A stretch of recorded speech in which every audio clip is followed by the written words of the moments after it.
Hey guys, what's going on? It's Ash here coming at you today in Clash Royale as usual lately. Today we're here joined by Pompeo. I promised you this video yesterday. It's coming today. Thanks for hanging with me. Just wanted to make sure I kind of gave credit to the accomplishment of Samuel yesterday, finishing first and second on ladder for the first time ever. So if you guys didn't see the Pompeo versus that one guy, Pro v Pro, it was probably the best Pro v Pro we've ever had, certainly the closest one, and Pompeo used a really cool balloon cycle deck with Magic Archer.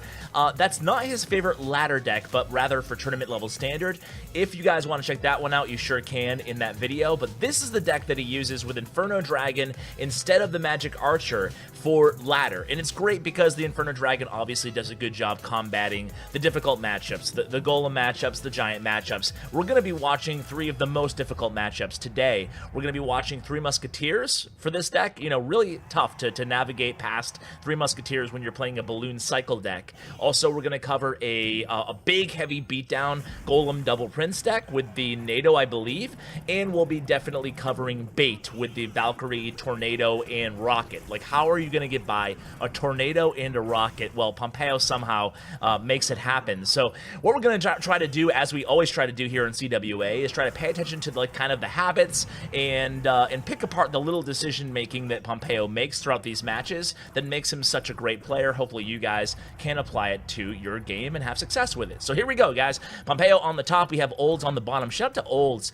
his pusher, a great Three Musketeer player. Thinking about trying to get him on later on in the season, so that should be something to look forward to.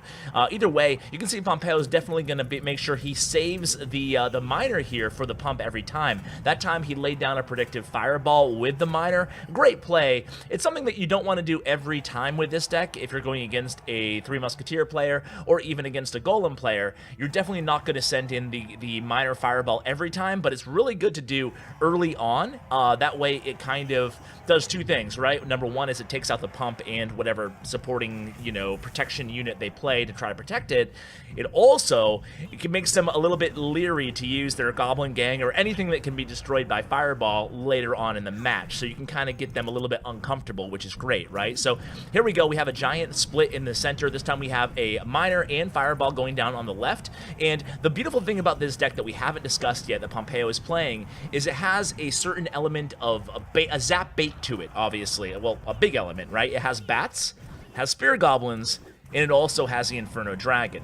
So matchups where you know you're going to be needing to lean on the Inferno Dragon a lot, it's a good idea to cycle bats and Spirit Goblins in the same lane as much as possible. What that will do is bait out the opponent's zap, and it will give you free reign to play your Inferno Dragon on the defensive end. Really smart to do that, so as soon as they drop their tank, you want to try to go opposite lane if you can. Try to pressure with, even if it's just a minor bats and not the balloon as well, try to get that zap out of their hand. That way you can have an easier time defending on the other side. So you can see that pretty much the, well, Olds is going to actually take down this right tower here. Once you have one tower down with this deck and you have one Princess Tower left, it's really easy to attack. Even against Three Musketeers, you want to wait till if they have enough elixir for three Musketeers, you want to have your Fireball ready, right? You can see it happen right there, and the balloon is going to get to the tower. And notice how he didn't use Zap there. Just a really good job by Pompeo being aware of, he didn't need the zap because two Musketeers were already splitting to the right. Then he's able to use the zap on the minion horde instead there, and then use the Ice Golem on the defensive end to kill that horde. Now, if he had zapped the Musketeers dead, like Fireball Zap 1-2 combo, the balloon wouldn't have gotten any more damage, and he would have lost the match on that counterattack with that minion horde. He would have only had the Ice Golem to defend and no zap in hand. So just those little tiny decisions that Pompeo makes is something that hopefully you guys can kind of take note of. You don't always need to use Fireball Zap against Three Musketeers, even though you have it in your arsenal. You might be better saving that zap for the next defensive sequence. So here we go, guys. The next match is going to be indeed the Golem Double Prince deck. By the way, getting a lot of requests for Golem decks. I have two really good ones, new meta Golem decks not using Elixir Pump. We've kind of seen a shift in the meta now.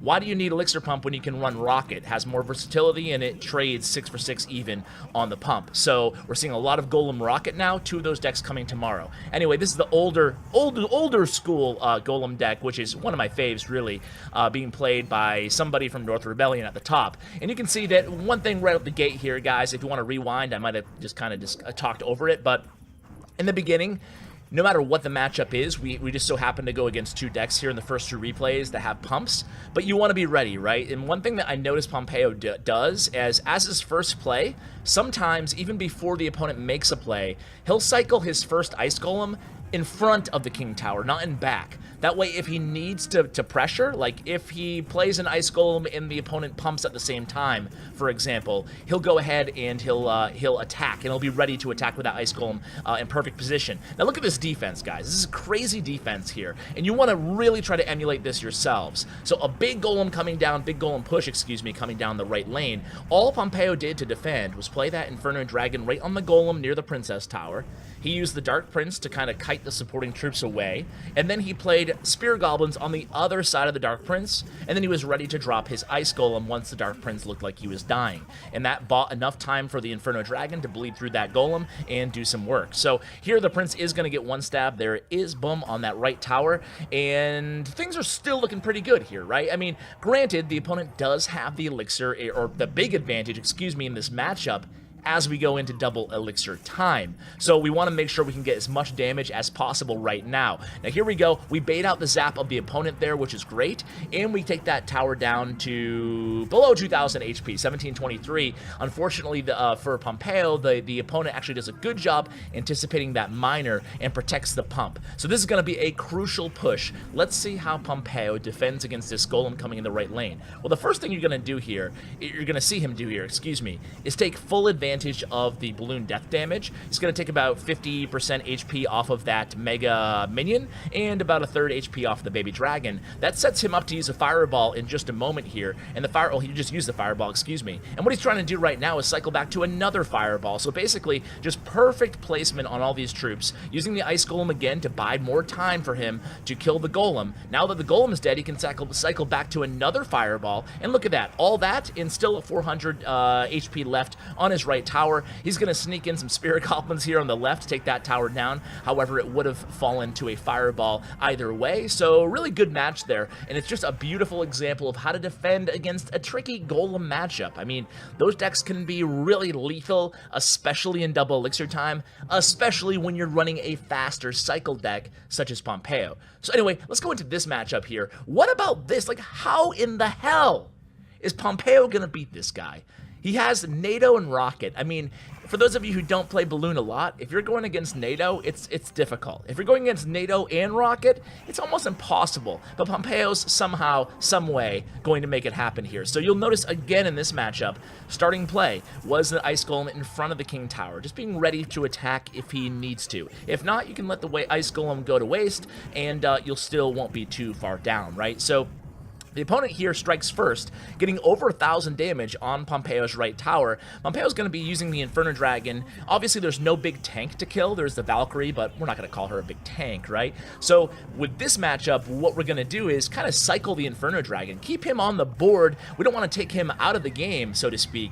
So we're going to keep him around. We'll use him against princesses at the bridge. We'll cycle him in the back, because the Inferno Dragon always has to be answered. It's always a threat, and it gives the opponent something to use the Tornado against, or just causes them to have to play reactively a lot. So Inferno Dragon for 4 elixir is still a pretty good cycle card. Now, if you guys don't have Inferno Dragon, you can sub in actually the Inferno Tower. It's 1 more elixir, and it's not mobile, so it doesn't have to be answered, but of course it's a little bit more robust on defense. So here we go, guys. Here comes another Goblin Barrel for the opponent. Again, getting a little bit of chip damage here and there. Pompeo can't feel super about this start, but he's about to go in with his very first balloon push. Now here it is. You can see the opponent already has the rocket selected. They are ready, but he goes in with the miner as well. Now here's where the tornado comes into play, and this is how you can tell how frustrating this matchup is. The opponent didn't even need that Ice Spirit there. The balloon damage was away from that tower, not within the radius to do the death damage to the tower. However, the miner did get a decent amount of chip damage. So now that Pompeo knows that he has, well, he obviously knew he had rocket, let's face it, it's a bait matchup. So how the heck are we going to break through here? Well, again, guys, it all comes down to what we just talked about. The Inferno Dragon's going to be cycling from the top. Now we're going to throw, like, everything at him here. It's an Ice Golem. It's an Inferno Dragon. It's the bats coming from behind there. A miner goes in the opposite lane with the Spirit Goblin behind it, basically putting pressure to both lanes here. We get the rocket out of the opponent there. This time, the balloon actually damages in radius of that right tower. So both of the towers are around 2,000 HP. Now, the beautiful thing about this deck, the answer to the question that we posed at the beginning of this matchup is, how is Pompeo going to win this matchup? How can he do it? And the answer is outcycling. We have a faster deck than the opponent. So if you're really smart, like Pompeo was just there taking down that right tower, you can cycle to a balloon really, really quickly, and you can outcycle your opponent by the time they get to their counters. So of course, that time, for example, the opponent was able to get back to one of their counters, Tornado, but not to Rocket, and we got the right tower down. So guys, I hope you enjoyed these tips and you can apply again to your own gameplay. I want to thank you so much in advance for 500,000 subscribers. Right now we are at, let's see, 499, 894 at the time of this live recording here. So maybe by the time I upload, I might be at 500K. So thank you guys so much. Oh man, this is like so cheesy. Look, Mom, I did it. So, guys, thank you so much for the support, and a huge shout out to my YouTube partner, Bren Chong. Check out his information in the description below. Guys, thanks so much for watching, and as always, take care, guys.